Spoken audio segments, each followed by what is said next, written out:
بسم اللہ الرحمن الرحیم۔ السلام علیکم۔ آپ دیکھ رہے ہیں مبشر اسلامک وائس۔ پچھلی ویڈیو میں ہم نے بیان کیا تھا کالی دنیا، کالا جادو، وظائف اولیاء اور سائنسی تحقیقات۔ اگر آپ وہ ایپیسوڈ دیکھنا چاہتے ہیں تو آئی کے بٹن پر کلک کر کے آپ وہ ایپیسوڈ دیکھ سکتے ہیں تاکہ آپ کو اس ٹاپک کے بارے میں مکمل معلومات مل سکیں۔ تو شروع کرتے ہیں اپنا آج کا ایپیسوڈ نمبر 2، جس میں ہم بیان کریں گے سحر کی تعریف کیا ہے جو علماء نے بیان کی۔ چند ایک ہم اس میں سے بیان کریں گے۔ علماء شریعت نے سحر کی جو تشریح و تعریف بیان کی ہے، اس میں الظہری رحمۃ اللہ علیہ فرماتے ہیں کسی چیز کو اس کی حقیقت سے پھیر دینے کا نام ہی سحر ہے۔ اور ابن منظور رحمۃ اللہ علیہ فرماتے ہیں ساحر یعنی جادوگر باطل کو حق بنا کر پیش کر دیتا ہے اور کسی چیز کو اس کی حقیقت سے پھیر دیتا ہے، اور یہی کام یا شے سحر کہلاتا ہے۔ اس کے بعد حضرت عائشہ رضی اللہ تعالیٰ عنہ فرماتی ہیں ایک ایسا علم جو تندرستی کو بیماری میں بدل دے اس کو سحر کہتے ہیں۔ ابن فارس جو بیان کرتے ہیں باطل کو حق کی شکل میں پیش کرنے کا نام سحر ہے۔ محیط المحیط بیان کرتے ہیں کسی شے کو بہت خوبصورت بنا کر اس طرح پیش کرنا کہ لوگ اس سے حیران رہ جائیں۔ امام فخر الدین رازی بیان کرتے ہیں سحر اس کام کے ساتھ مخصوص ہے جس کا سبب مخفی ہو اور اسے اصل کی حقیقت سے ہٹ کر پیش کیا جائے اور دھوکہ دہی اس میں نمایاں ہو۔ امام ابن قدامہ المقدسی جو بیان فرماتے ہیں جادو ایسی گروہوں اور ایسے دم درود اور الفاظ کا نام ہے جنہیں بولا یا لکھا جائے، یا یہ کہ جادوگر ایسا عمل کرے جس سے اس شخص کا بدن یا دل یا عقل متاثر ہو جائے جس پر جادو کرنا مقصود ہے۔ اس کے بعد امام ابن قیم رحمۃ اللہ علیہ فرماتے ہیں جادو ارواح خبیثہ کے اثر و نفوذ سے مرکب ہوتا ہے جس سے بشری طبائع متاثر ہوتے ہیں۔ اور بیان کیا امام راغب رحمۃ اللہ علیہ نے ایسا باریک بین اور لطیف فن جس میں دھوکہ دہی کا عنصر غالب ہو اور بے حقیقت توہمات سے واقع ہوتا ہو، ستاروں سے مخاطب اور شیطانوں کی مدد معاونت سے حاصل کیا گیا ہو۔ اس کے بعد ہم یہ بیان کریں گے کہ جادو کا ظہور کیسے ہوا اور مختلف قوموں میں اس کو کیسے بیان کیا جاتا ہے۔ اس میں سے کچھ قوموں کے بارے میں ہم آپ کو بتائیں گے۔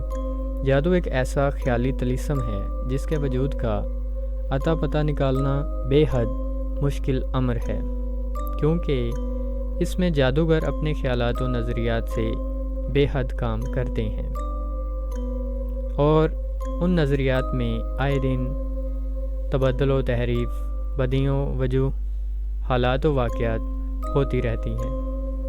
جادو کا تخیل بذات خود انسان کی اپنی پیدا کردہ شے نہیں ہے، بلکہ یہ حقیقت ازر من الشمس ہے کہ جس نے آدمی کو تخلیق کیا اس نے جادو کا تخیل بھی دیا، لیکن اس تخیل میں رنگ میزی ہر علاقے کے انسان نے ہر دور میں اپنے اپنے مخصوص حالات کو مد نظر رکھتے ہوئے کی، اور اسی طرح اس کو پروان چڑھانے میں اہم کردار ادا کیا۔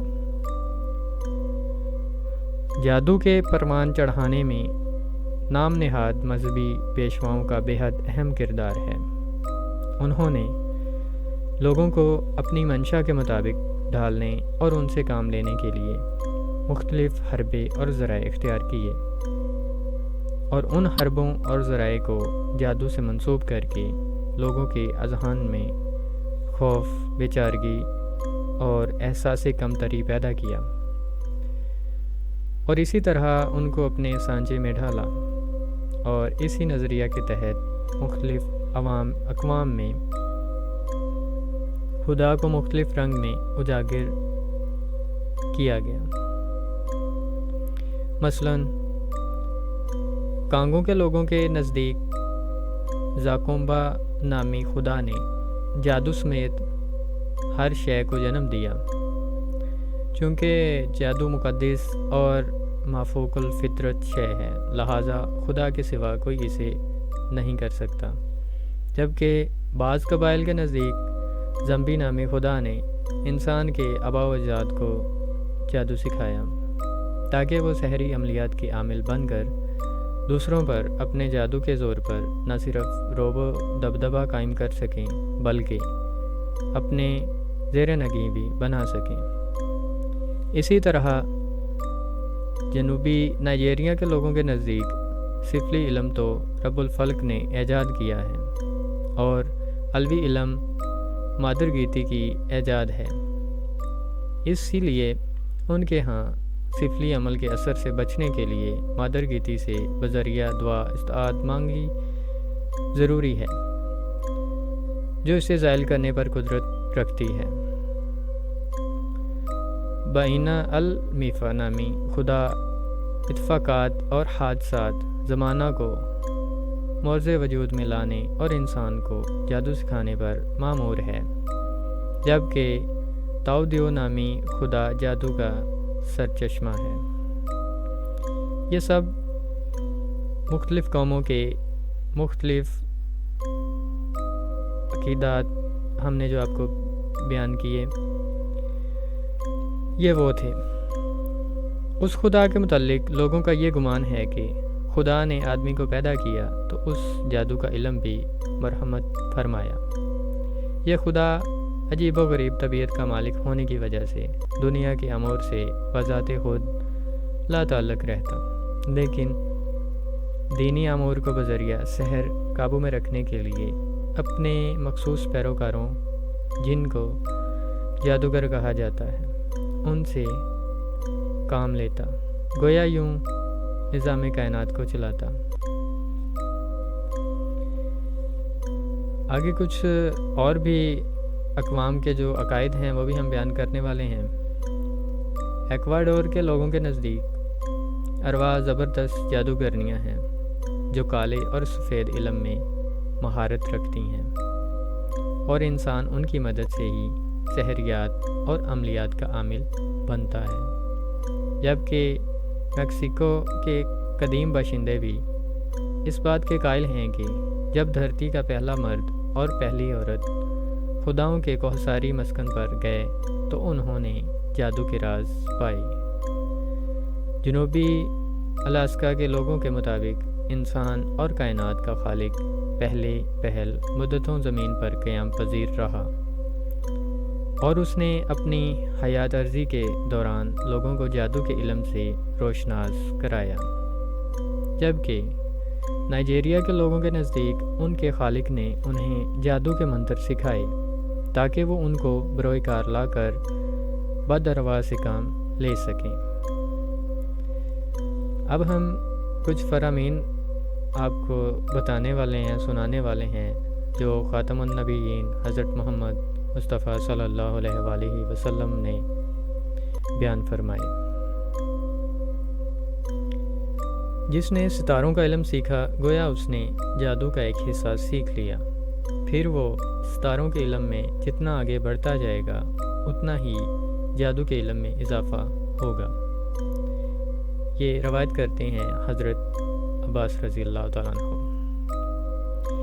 اس کے بعد جو روایت کیا ہے حضرت عمر ابن حسین رضی اللہ تعالیٰ عنہ نے وہ یہ ہے، وہ شخص ہم میں سے نہیں جس نے خود فال نکالی یا اس کے لیے فال نکالنے کا کام کیا، اور جس نے غیب کے علم جاننے کا دعویٰ کیا، اور جس نے جادو کیا یا کسی کے لیے جادو کرایا، اور جو شخص نجومی کے پاس گیا یا جو کچھ وہ کہتا ہے اس نے اس کی تصدیق کی، تو اس نے اللہ کے نبی کی شریعت سے کفر کیا۔ اس کے بعد ابو موسیٰ اشعری رضی اللہ تعالیٰ عنہ فرماتے ہیں، بیان کرتے ہیں، روایت کرتے ہیں کہ وہ شخص جنت میں داخل نہ ہوگا جو جادو پر یقین رکھنے والا ہوگا۔ جو شخص علم غیب کا دعویٰ کرنے والے کے پاس یا جادوگر کے پاس یا نجومی کے پاس آیا اور اس سے کچھ پوچھا، اور پھر اس نے جو کچھ کہا اس نے اس کی تصدیق کر دی، تو اس نے اللہ کے رسول پر اتارے گئے دین سے کفر کیا، اور اس کے لیے جنت میں داخلہ نہ ہوگا۔ یہ بیان فرماتے ہیں، روایت کرتے ہیں حضرت انس رضی اللہ تعالیٰ عنہ، حضرت انس ابن مسعود رضی اللہ تعالیٰ عنہ۔ تو آج کا ہمارا ایپیسوڈ نمبر یہاں پہ اختتام پذیر ہوتا ہے۔ تو اگر آپ کو یہ ویڈیو پسند آئی ہے تو آپ ہمارے چینل کو سبسکرائب کریں، اس ویڈیو کو لائک کریں، تاکہ نیکسٹ ایپیسوڈ جیسے ہی اپلوڈ کیا جائے تو اس کا نوٹیفیکیشن آپ کو بر وقت مل سکے اور آپ ہمارا اگلا ایپیسوڈ پورے ٹائم پہ دیکھ سکیں۔ بہت شکریہ۔